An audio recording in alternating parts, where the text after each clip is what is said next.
Carta de Paulo aos Romanos é uma das coisas mais longas e significativas já escritas por aquele que antes era conhecido como Saul de Tarso. Ele era um rabino judeu, pertencente a um grupo conhecido como fariseus, e ele era apaixonado e devoto à Torá de Moisés e às tradições de Israel. E ele via Jesus e seus seguidores como uma ameaça. Mas ele teve um encontro radical com Jesus ressuscitado, que o enviou como um apóstolo, como um representante oficial para o mundo do povo não judeu, chamado de gentios na Bíblia. E então ele começou a usar o seu nome romano, Paulo, e viajou por todo o antigo Império Romano contando às pessoas sobre o Rei Jesus ressuscitado e formando seus seguidores nessas novas comunidades chamadas de igrejas. E Paulo, ocasionalmente, escrevia cartas para essas novas comunidades de Jesus para ajudá-las a promover sua fé e responder a perguntas que as pessoas tinham. E o livro de Romanos é uma dessas cartas. Na verdade, foi escrito bastante tarde em sua carreira. Agora, sabemos, pelo livro de Atos, que a igreja em Roma já existia por algum tempo e que era composta por judeus e não-judeus seguidores de Jesus. Mas a certa altura, o imperador romano Cláudio expulsou todo o povo judeu de Roma. E então, cerca de 5 anos depois, todos esses judeus, incluindo os judeus seguidores de Jesus, foram autorizados a retornar. E quando o fizeram, encontraram uma igreja que se tornou muito não-judaica em costume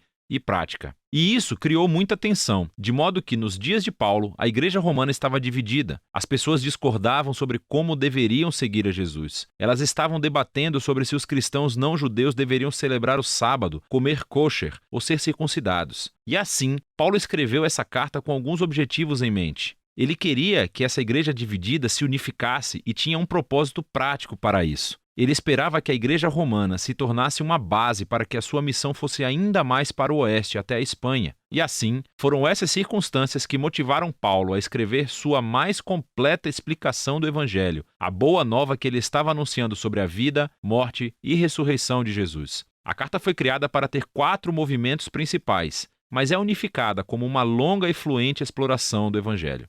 O Evangelho, segundo Paulo, em primeiro lugar, revela a justiça de Deus, e também cria uma nova humanidade que cumpre a promessa de Deus a Israel. E é este evangelho que vai unificar a igreja.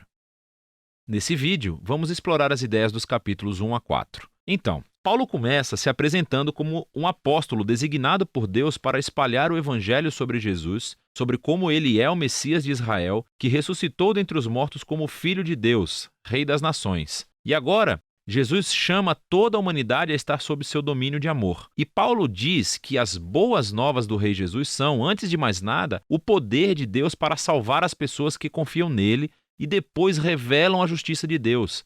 Ela descreve o caráter de Deus que sempre faz justiça, o que é certo e o que é bom, mas também que ele é fiel e justo para cumprir suas promessas.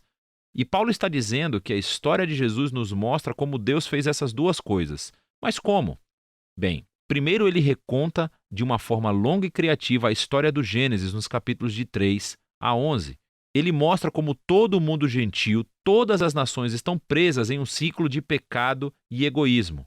O coração e a mente humana estão partidos, afirma Paulo. Nos afastamos de Deus para abraçar a idolatria, o que significa encontrar significância suprema em coisas criadas e dar maior fidelidade a essas coisas que não são Deus.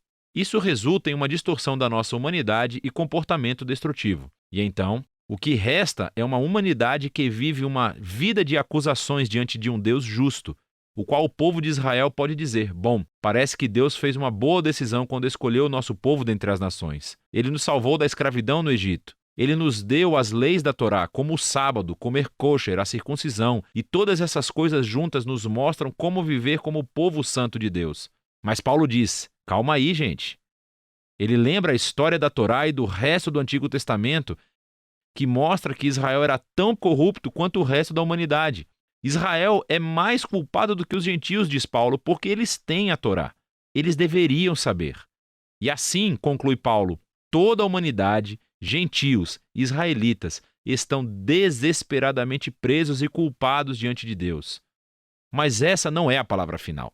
As boas novas sobre Jesus são a resposta de Deus. Em vez de culpar a humanidade, Jesus veio como o Messias de Israel para morrer em nome de todas as pessoas como sacrifício pelos pecados. Como nosso representante, Jesus sofreu no seu próprio corpo todas as consequências da dor, do pecado e da morte que causamos no mundo. E ele superou tudo com a sua ressurreição dentre os mortos.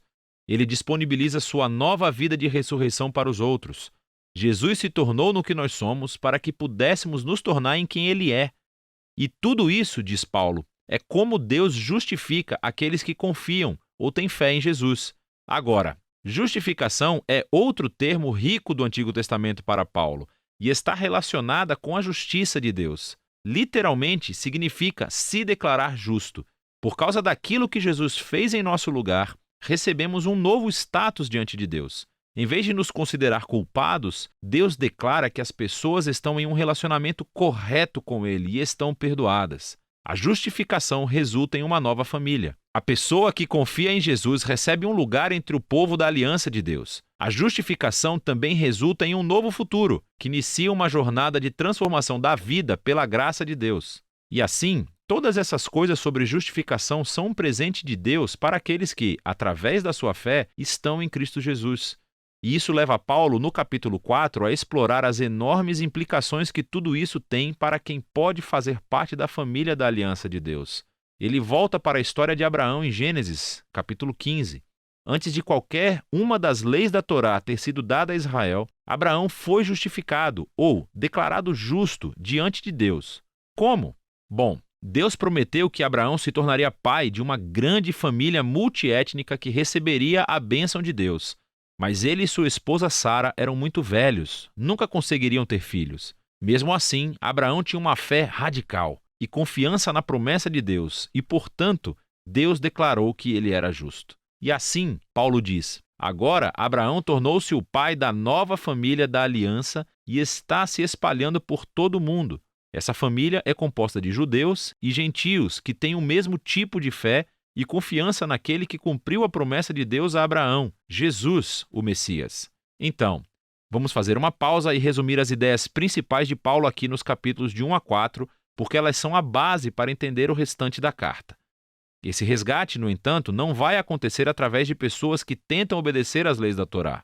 Pelo contrário, o caráter justo de Deus o levou a resgatar o mundo através da morte e ressurreição de Jesus. Para que ele pudesse criar essa família multiétnica de Abraão baseada na fé e torná-los o seu próprio novo povo da aliança. E então, Paulo mostra como essa nova família faz parte de algo muito maior, que os leva a um novo modo de vida juntos.